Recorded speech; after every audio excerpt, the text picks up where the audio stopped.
Olá, começando mais um HQ Companhia e hoje um programa extremamente especial. Especial por, assim, pelo menos por dois grandes motivos. O primeiro motivo é o nosso aniversário. Hoje o HQC faz 5 anos, né? E a Camila esqueceu o bolo lá dentro, né? A Camila esqueceu o bolo lá dentro. Cadê o bolo? Tá lá dentro, tá lá na cozinha. Eu trouxe um brownie com velhinhas e tudo. Tá, então, ó, o Volpe já tá esperando o bolo aqui.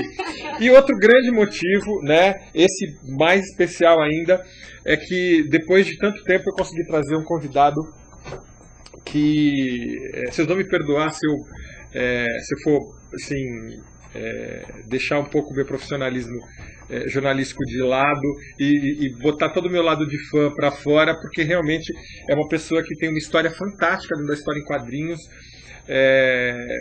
criou uma estrutura super interessante, criou um espaço novo dentro da história em quadrinhos, né? E eu vou deixar vocês falarem com ele, porque senão eu vou virar fã demais aqui. E hoje ele está fazendo uma coisa muito interessante, que é mexendo com cinema, né? Ele já emplacou 2 roteiros, né? O Cheiro do Ralo e o Natimorto. Inclusive no Natimorto ele participa como ator, né? Eu tô com o Lourenço Mutarelli, né? Um grande prazer estar com você aqui no programa de aniversário, né? Muito obrigado pela presença. Obrigado a você. E eu queria já começar te perguntando exatamente isso. Como que foi essa sua transição do quadrinhos para o cinema? Como que ela aconteceu? Você que buscou, foram te procurar? Por causa que o seu trabalho é bem comum, não é uma coisa muito linear e nem assim, como é que eu posso dizer? Além de não ser muito linear, ele é mais denso, né? Um trabalho bem mais denso. Como é que foi chegar no cinema?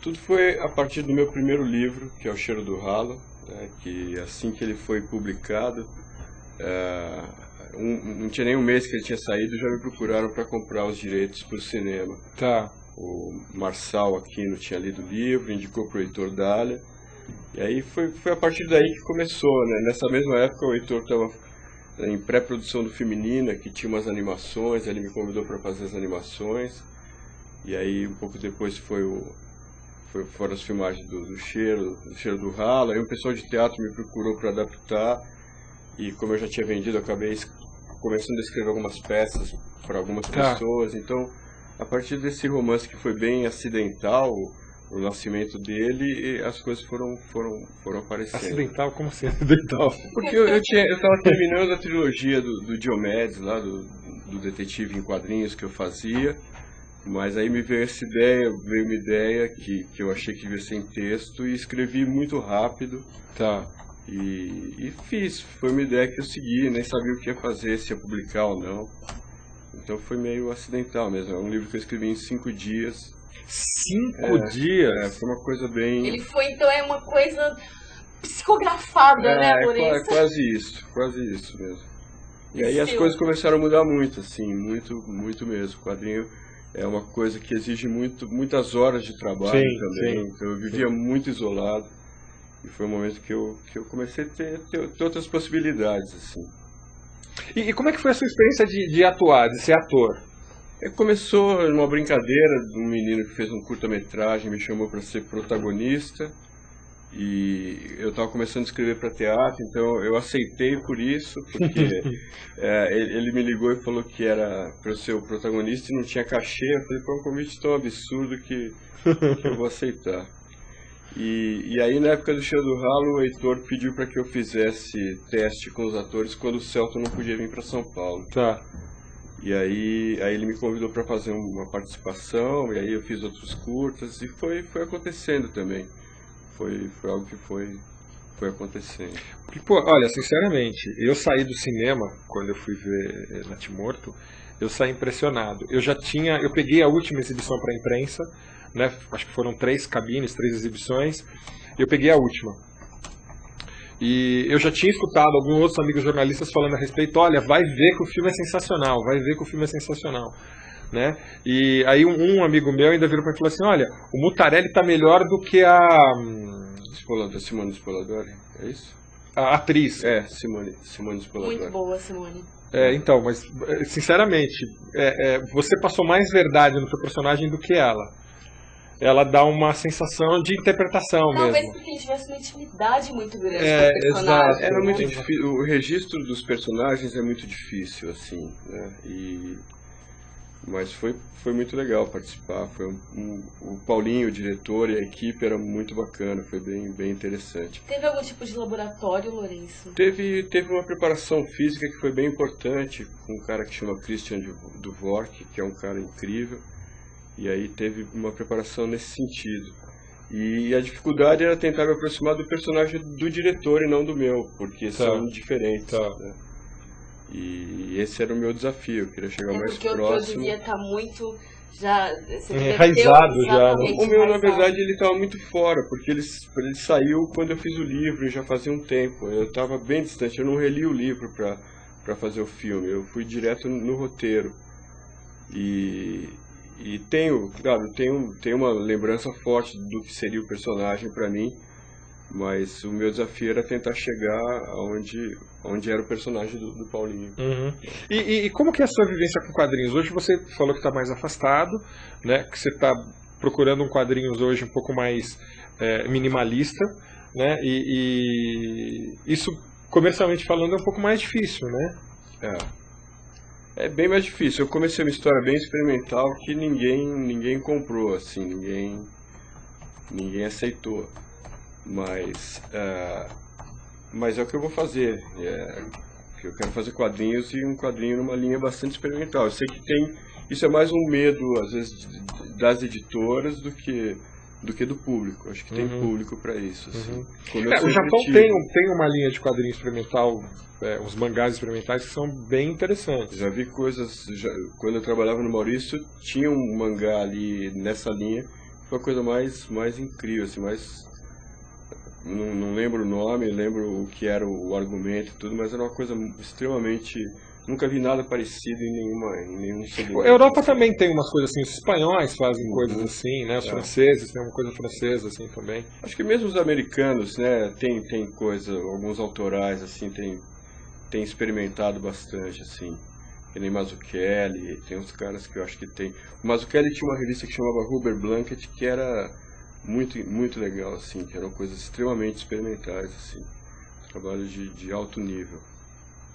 Mas o mercado nacional hoje, ele deu uma expandida tão grande, né, com o quadrinho nacional, o próprio governo, uns dizem que é pernicioso, outros dizem que não, né, com essas leis de incentivo, né, abrindo um espaço muito grande. Será que não seria o momento de repente escrever um desses projetos para mostrar que você falou que é uma coisa que eu vou fazer de qualquer jeito, nem que eu faça de forma independente, que talvez seja mais legal ainda, tenha mais a ver com o que eu quero.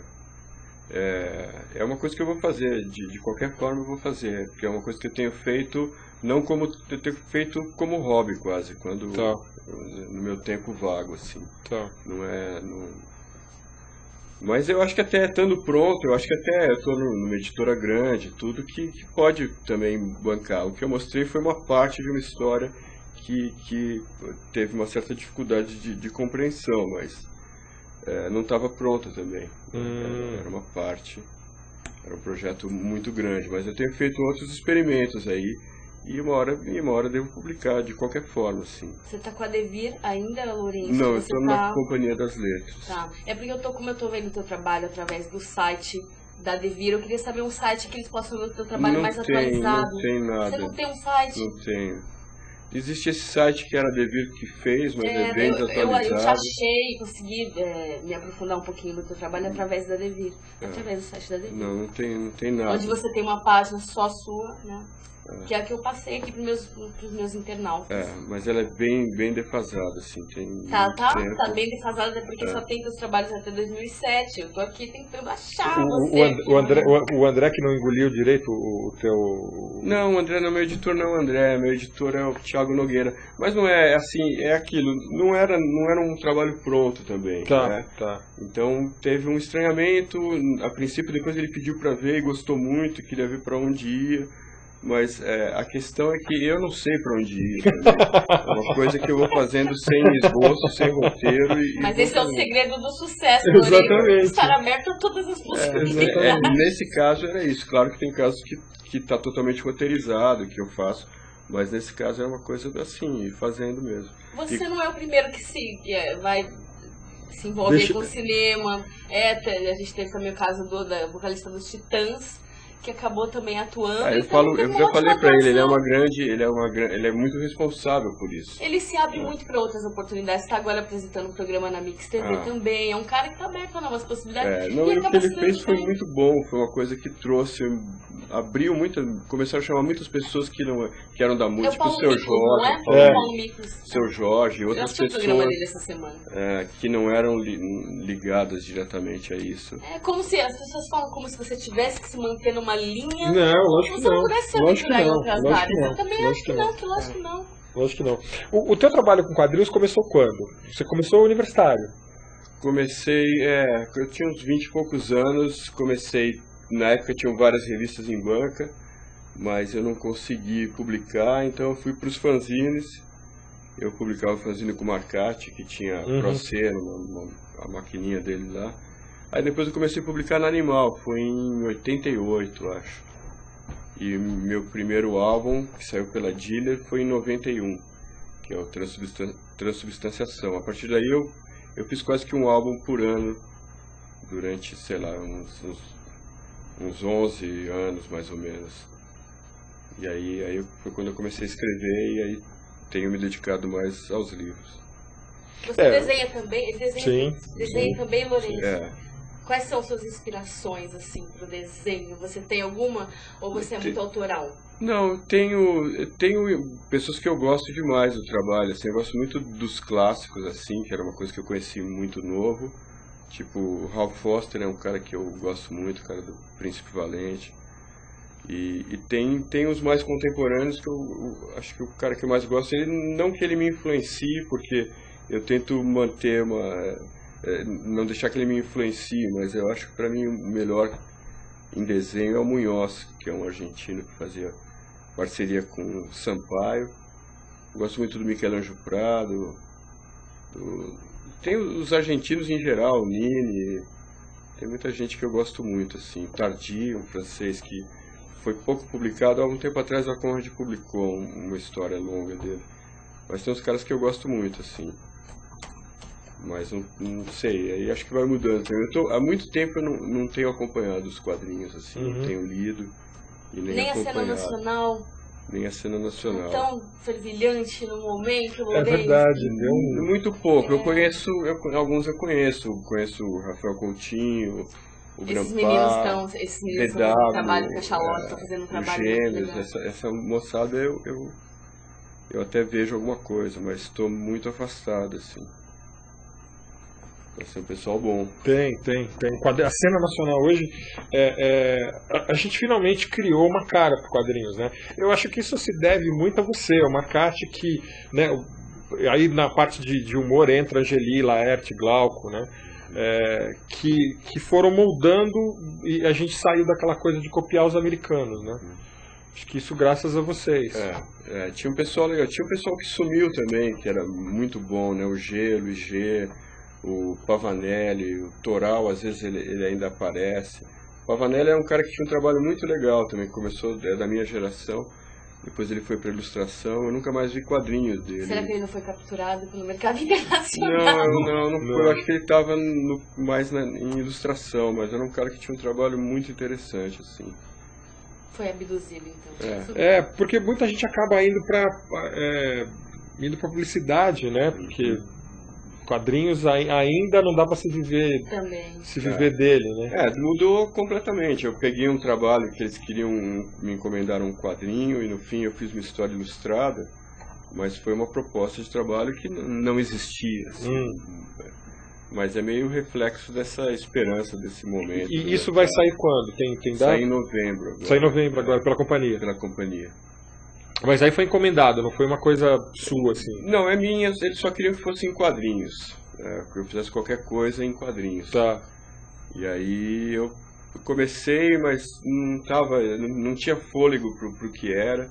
E propus fazer uma história ilustrada, então é um desenho por página com texto, assim. Tá. Lembra um livro infantil, formato horizontal. Não tem nada de infantil, mas o formato E a coisa... Será que é você que eu acabei de achar aqui no Facebook, Lourenço? Não, eu estava fora do Facebook, deve ser algum fake. É algum fake que eu achei aqui. Outro dia me falaram que me viram no Facebook, mas eu saí do Facebook. Então é um fake mesmo. E tem foto, pena que né? nós Tem teríamos, foto, teríamos 3 amigos em comum se fosse você, Lourenço. Eu tenho 3 amigos, pô, eu saí do Facebook. Não sei quem é, algum fake. Como diz o meu amigo, essa praça face que as pessoas E tem uma se foto sua no encontram. UOL ainda, ó. Aqui, Aqui, ó, no UOL, a segunda foto. a segunda foto, Não sei quem é. Que pena. Bom, mas a nossa fotinha estará lá no meu perfil no Face, que nós tiraremos no final. E você teve algum preconceito quando você começou? Porque o seu trabalho é bem mais denso, né? É bem mais incomum do que... Ainda mais numa época, a gente ainda vivia um pouco da ditadura militar, a gente ainda tinha aquele ranço todo. Você teve algum problema para publicar? Tive bastante, assim, até porque não era humor e o Brasil tinha uma tradição muito forte Exato. do humor. Exato. Eu comecei até a tentar fazer umas coisas em humor, fiz umas coisas muito ruins, mas para tentar ver se eu me adequava ao mercado, assim. Tá. Mas tinha uma resistência dos próprios quadrinistas, assim, em geral. Não fui nem um pouco aceito, assim. Olha quem está nos acompanhando Sério? aqui, Emílio Baração. Olha, grande Emílio, um abraço, Emílio. Abração, Emílio. Ele tá cobrando o vídeo dele. Tá, pode deixar, essa semana eu boto tudo em ordem. Tem um monte de vídeo que eu preciso colocar em ordem, essa semana eu coloco em ordem. E sério mesmo que você sofreu rejeição do próprio meio? Ah, sofri muito. Eu acho muito curioso porque a literatura foi o contrário, assim. A literatura, a partir do meu primeiro livro, pelo meio, eu fui recebido muito bem, assim, por pessoas que eu admiro muito, assim, e que o quadrinho foi muito difícil. Eu comecei a ter, ainda com a minha geração tinha Pavané, Litoral, ainda tinha algum diálogo. E depois esse pessoal mais novo, essa molecada aí que a gente transita bem, conversa bem, mas foi bem difícil, assim. Porque eu acho que até existe hoje mais informação, né? Como você veio com uma coisa muito diferente... tem isso. Eu também acho que eu era muito fechado, era muito tímido, acho que tem tudo isso. E você foi vanguardista pra caramba, né, meu? Sem querer eu fui. Você foi vanguardista pra caramba. Você veio com um trabalho extremamente denso quando não se tinha esse tipo de coisa. E o que se publicava lá fora a gente não tinha acesso. Não, teve mesmo, era estranho, assim, eu percebo isso quando saiu meu primeiro álbum, Transubstanciação, em 91, ele foi super bem, porque era em banca, ele foi uma tiragem grande, mas tinha uma estranheza muito grande, né?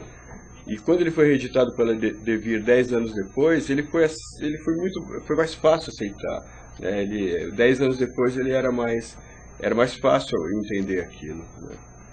Mas foi um trabalho que, para mim, assim, eu ganhei um prêmio super importante na primeira Bienal de Quadrinhos, primeira Bienal Internacional de Quadrinhos, teve um reconhecimento, apesar, principalmente no Rio, esse pessoal do Rio de Janeiro, muito mais do que aqui. Mas foi, né? Mas era diferente, era um corpo estranho mesmo. Você você acha que você começou a ter respeito a partir de que momento, assim, dentro do meio? Porque dentro dos editores... os editores, eu acho que esse prêmio da Bienal Internacional de Quadrinhos foi um prêmio que eles premiavam a melhor história do biênio, né? Tá. E eu ganhei empatado comigo, eu ganhei com 2 histórias. E ganhei do pessoal que estava, do G, do Laerte, desse pessoal. Então, aí eu acho que eu tive um momento de reconhecimento. Foi quando começou a mudar, foi mais fácil eu conseguir editar meus próximos álbuns, assim. Porque é engraçado que um outro autor que tem uma coisa também densa é o Marcati. E o Marcati não teve essa rejeição toda. Pelo menos ele não comenta isso. É verdade. O Marcati, mas o Marcati tinha uma postura também muito diferente. O Marcati sempre foi um outsider mesmo. Ele tinha, ele era maldito, eu queria muito entrar pro meio, pras editoras, pras revistas, né? Tá. O Marcati não tinha nenhum desejo disso, ele fazia da forma dele, ia vender, e ele tava... É engraçado, assim, eu conheci no Centro Cultural vendendo os fanzines, que eram fantásticos, né? Então ele tinha uma postura muito mais indiferente para tudo isso. E eu, como eu queria tentar sobreviver disso ou entrar nisso, eu tentava realmente... Eu amava a Circo, a Animal, eram revistas que eu adorava, que eu queria muito fazer parte disso, assim. Tinha uma puta admiração e pra mim era muito mais fácil eu entrar em algum lugar e ter um pequeno espaço do que me auto-editar. Também não é barato você se auto-editar. Né? Com certeza. O Marcati tinha uma estrutura também, que ele tinha máquina e tinta e isso. Ele fazia os fotografias, ele fazia tudo, né? O Marcati é um cara impressionante, assim. É verdade. Tudo que ele pega para fazer, ele faz do começo ao fim, assim. É incrível. E com a entrada das revistas, como você falou, das Circos, que já tinha uma imagem diferente, Animal, a própria Heavy Metal, que ela começou a chegar ao Brasil, e depois ela começou a ser editada aqui já nos anos 90, né? Isso não abriu um pouco mais, porque começou a ser publicado material bem mais... Começou a abrir, mas aí eu tive onde eu tive uma entrada, um espaço, até via Marcati, assim, foi na Vidente, que era a editora do Gilberto Firmino. E tinha a porrada, aquela porrada special, tinha umas... Lá eu tinha muita liberdade, então eu acabei seguindo ali, que foi mais fácil.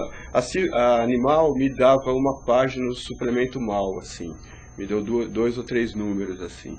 Uma página só? Uma página. E era no suplemento, não era, ele sempre falava, não é no Animal, é no Mouse, que era um Mal, acho que era o Mouse, não sei se era o mesmo nome do Spielman lá.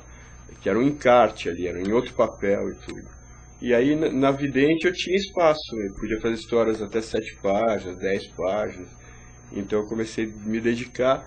Só que as revistas começaram a ficar mal, e aí, de venda e tudo. E eu pensava que se eu queria, talvez eu tivesse que pensar como álbum.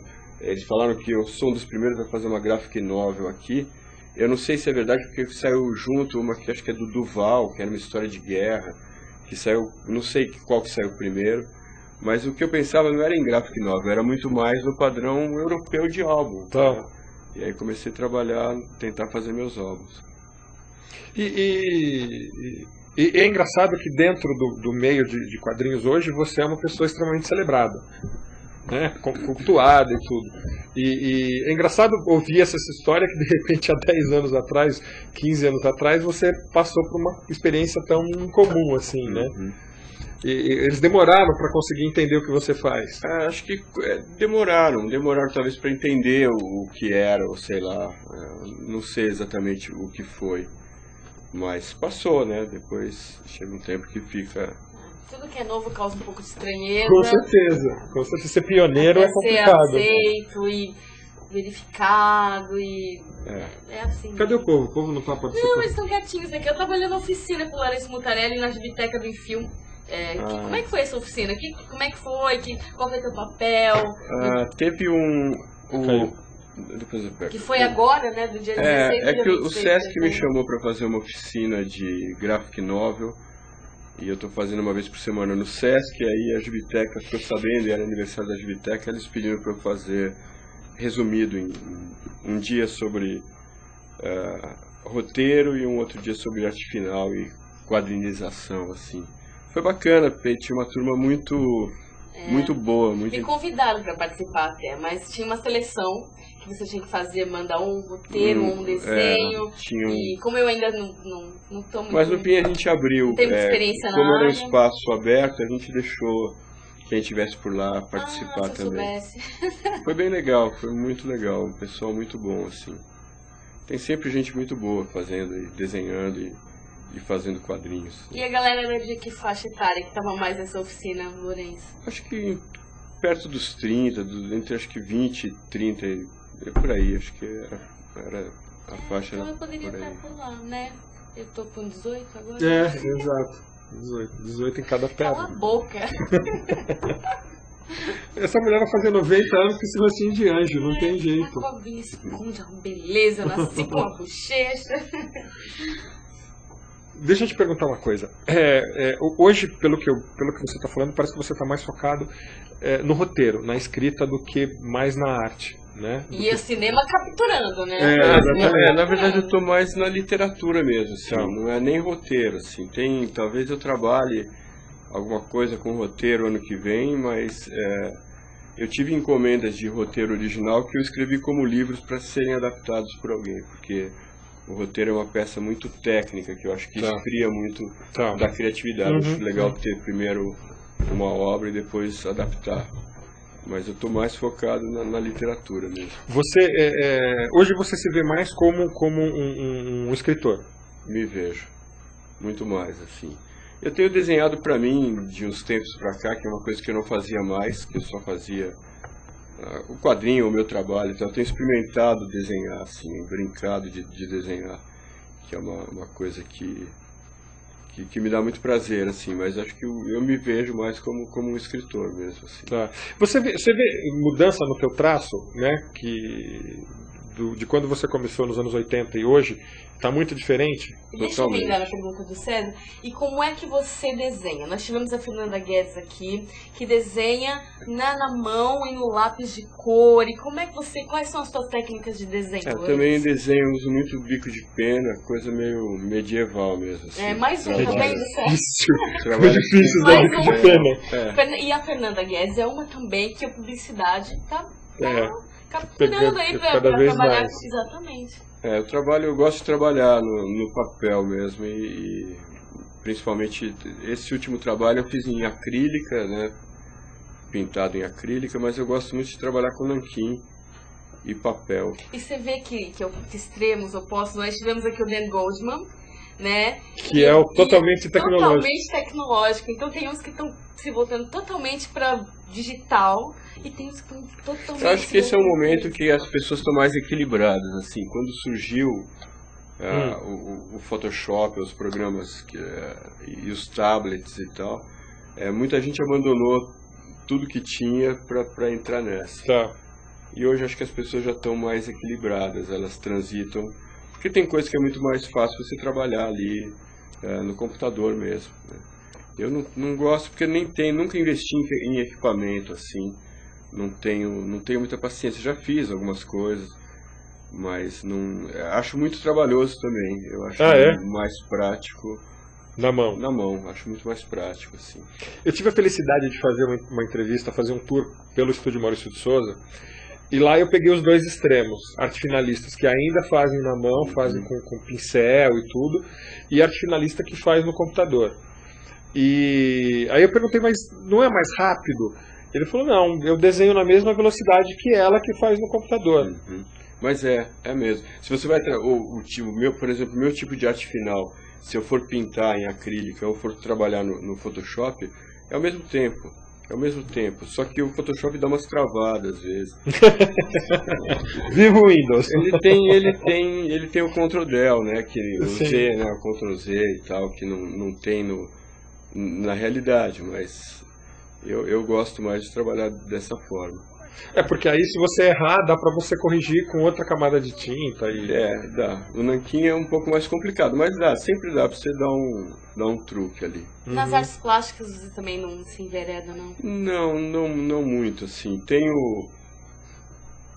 algumas brincadeiras que eu faço, mas que eu não acho que seja artes plásticas, assim, não é algo que eu... Talvez em algum momento eu até migre ou experimente alguma coisa, mas até agora não tive nada. Não teve essa vontade. Versátil é capaz mesmo.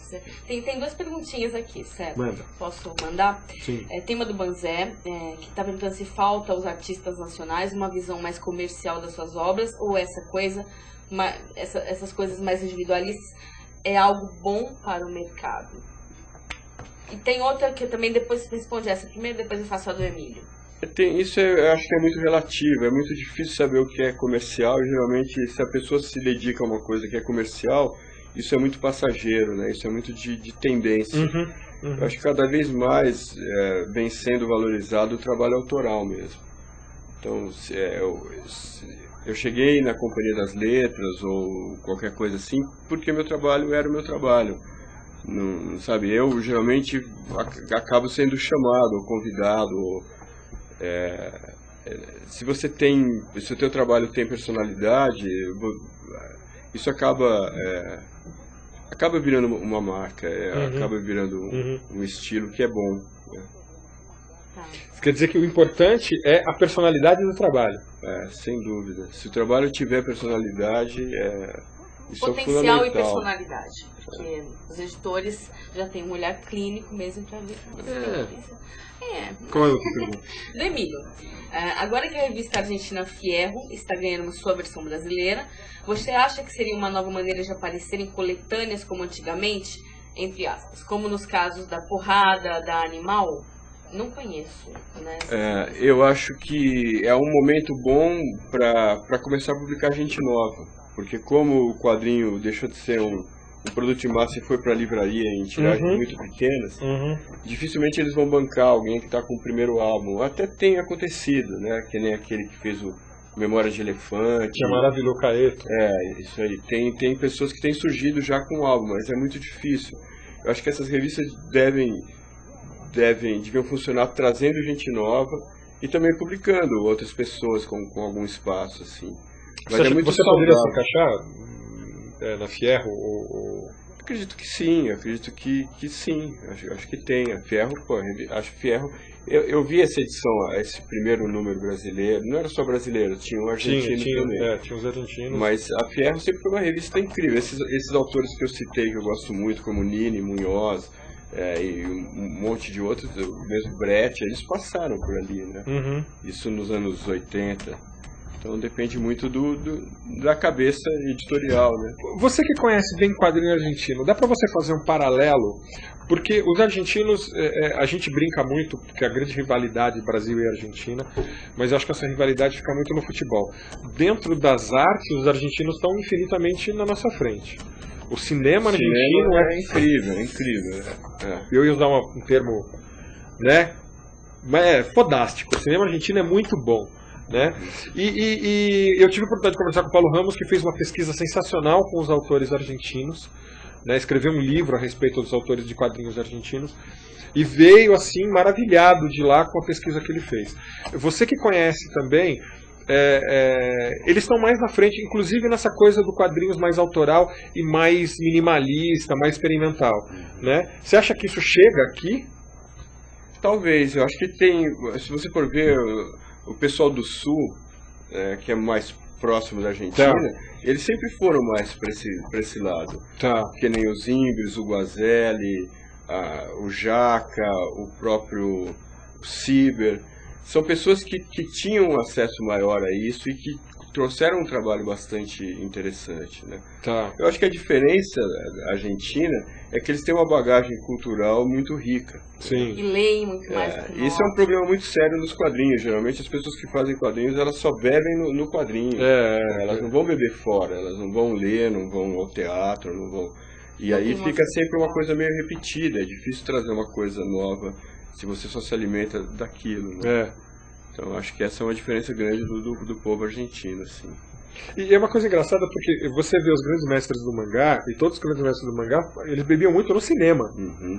Né? O Tezuka era um apaixonado por cinema expressionista alemão, pelos desenhos da Disney, que ele amava as animações da Disney, e fez trabalhos sensacionais, inclusive trabalhos experimentais. É que o cinema te traz um olhar, o cinema tem um parentesco muito grande, a coisa de enquadramento, tem muito a ver com as escolhas que a gente faz quando está desenhando quadrinhos, né? Então, acho que é bom tá aberto a isso. Você vê hoje uma proximidade maior do quadrinhos com o cinema? Você acha que dá para adaptar mais coisas de quadrinhos? Porque a gente não tem nenhuma adaptação de quadrinhos, nossa. Eles fizeram um teaser que é bem legal do Diomedes, do Dobro de 5, que era no começo era para ser uma série para TV, que não vingou, depois ia virar um filme e acabou não vingando porque era um orçamento muito alto. Talvez em algum momento ainda aconteça. Eu acho que sem dúvida pode acontecer, né? Acho que tem a ver. E se você vê, tem coisa da Line do Adalto Rusgaray que foi para TV, né? Existe, acho que tem potencial e tem. Eu acho que é uma coisa que naturalmente o cinema tendo espaço, acho que deve acontecer. Mas aí a gente está falando do óbvio, né? A Aline é uma coisa de humor e tudo, né? Apesar de ser um humor bem mais ácido e tudo, mas é humor. trazer uma coisa mais densa, mais... Então, isso é uma coisa curiosa. Teve essa tentativa com o Diomedes, né, que é um personagem meu dos quadrinhos, que acabou não vingando. Em compensação, os meus livros, eu tenho 5 ou 6 livros só. Eu tinha 11 álbuns de quadrinhos. Eu já vendi os direitos de 4 livros meus. Por alguma razão, eles conseguem vislumbrar algo muito mais próximo através da literatura. Todos para o cinema. Todos para o cinema. Olha, realmente... Eu vou pedir a licencinha rápida só pra gente mostrar alguns lançamentos da semana. Eu tô olhando a gente falar a hora. Eu vou mostrar os lançamentos da semana rapidinho aqui, ó. Gente, pra vocês fãs de mangá, né? Chegando o Pocket do Naruto, número 16. Blackbird, número 9. Revista nova da Panini chegando, ó. Deadpool, pra quem é fã do Deadpool. Pra quem lembra do Rogério Saladino, o Saladino é um grande fã de Deadpool. A Sombra do Batman número 15 chegando às bancas. Olha só, Ressurreição dos Titãs número 2. A revista tinha sido cancelada, agora parece que ela está de volta. Não sei o que tem nesse mix aqui, precisava dar uma olhadinha. Lanterna Verde número 37. Olha, finalmente, ó, chegou o número 4 da Torre Negra, né, que é uma adaptação de Stephen King.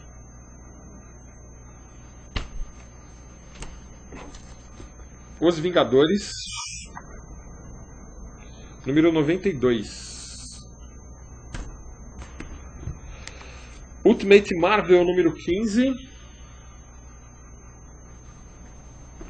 E eu deixei por último aqui, porque eu tô com umas coisas geniais. Editora nova chegando no mercado, com quadrinhos muito bom. Eu inclusive fiz o convite para eles virem aqui, né, falar a respeito do trabalho da editora, né, e eles estão com um trabalho muito legal, que é a Barba Negra. E chegando o quadrinho nacional da Barba Negra, que é Encruzilhada. A Barba Negra foi que publicou o André Diniz, né, o grande André Diniz, que fez o Morro Favela, que é bem interessante. Isso daqui é um quadrinho, a gente está falando de quadrinho autoral americano, isso aqui é um daqueles quadrinhos autorais, né? Coco Be Good.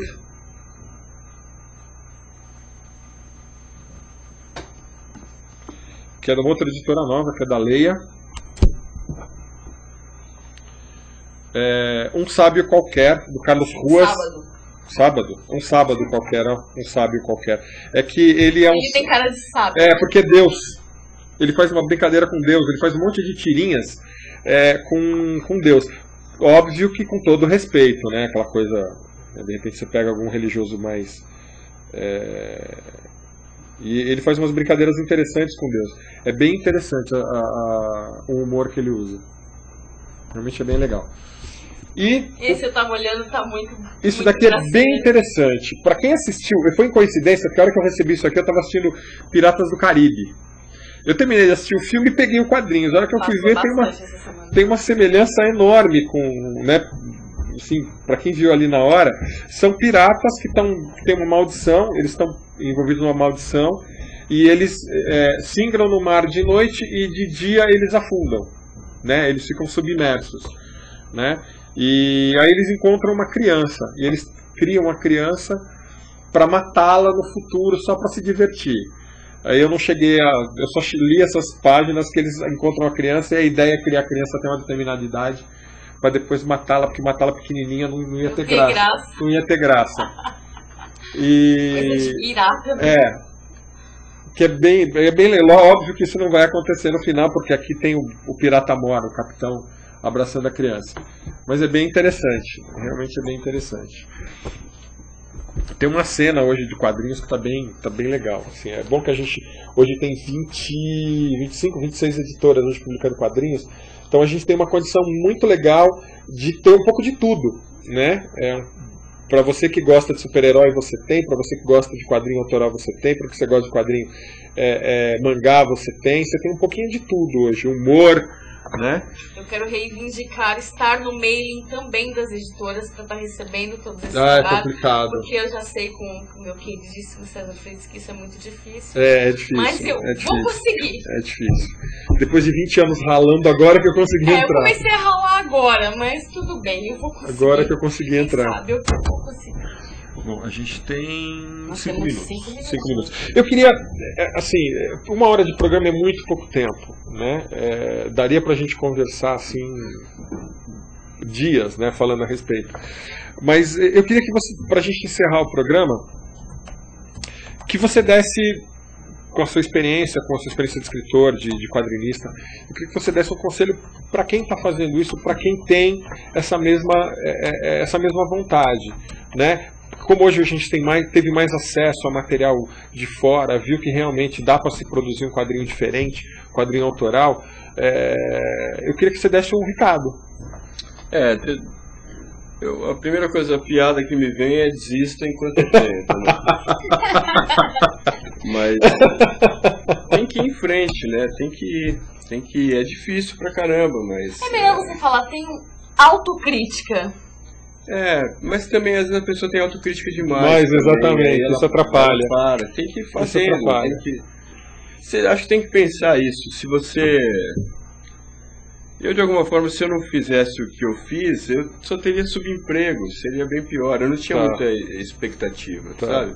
Então, pra mim, tanto fazia. Agora, se a pessoa tem que fazer alguma escolha, sei, é difícil, mas tudo é difícil, né? Não existe nada, Tudo é não difícil. existe estabilidade. Só existe lá no funcionalismo, mas é difícil, então...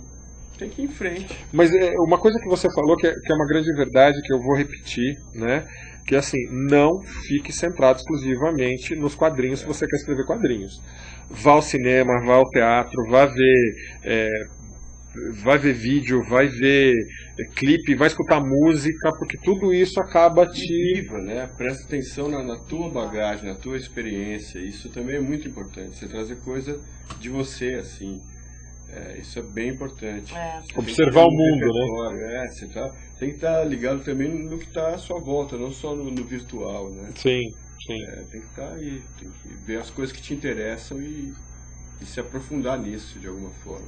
Como eu sou fiel aos meus internautas, eu falei, eu já estava me despedindo, falou que só faltava 5 minutos para terminar e que eu não ia fazer a pergunta do Banzé. O Banzé falou, falta 5 minutos. Então só responde a pergunta dele brevemente. Banzé perguntou, falta no mercado nacional autoras femininas tão boas quanto os autores masculinos? Seria uma visão diferente que falta no mercado nacional? Sem dúvida falta. Como sempre faltou... Mas no mundo, né? Uma minoria, falta no mundo isso. É uma minoria.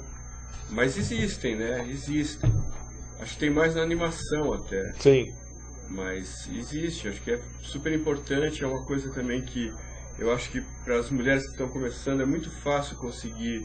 É até mais fácil conseguir mercado porque é menos competitivo, tem menos mulheres, então acaba conseguindo uma atenção. Entre um homem e uma mulher publicando é mais fácil publicar uma mulher.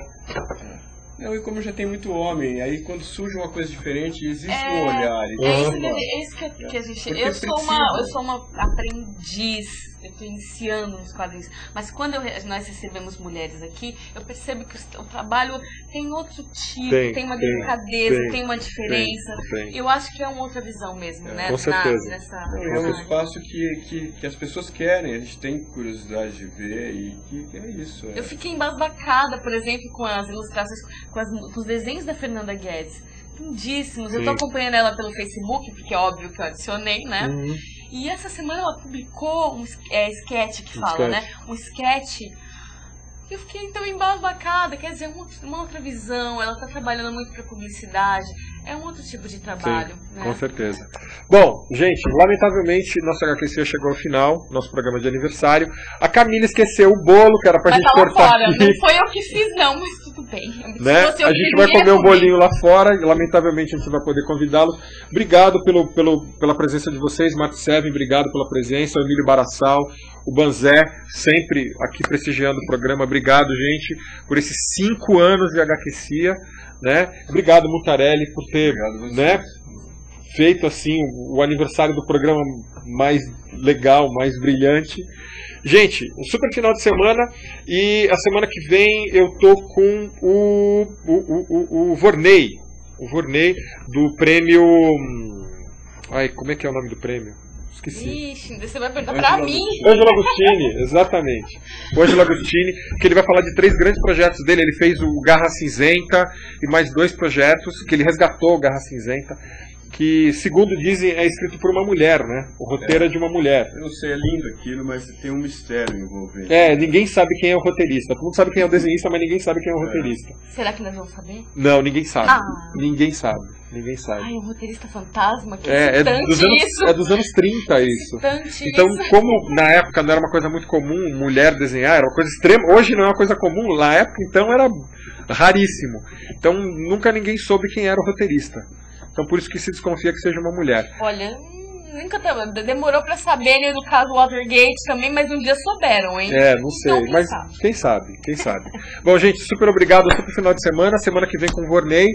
E a gente volta no sábado que vem. Tchau, tchau.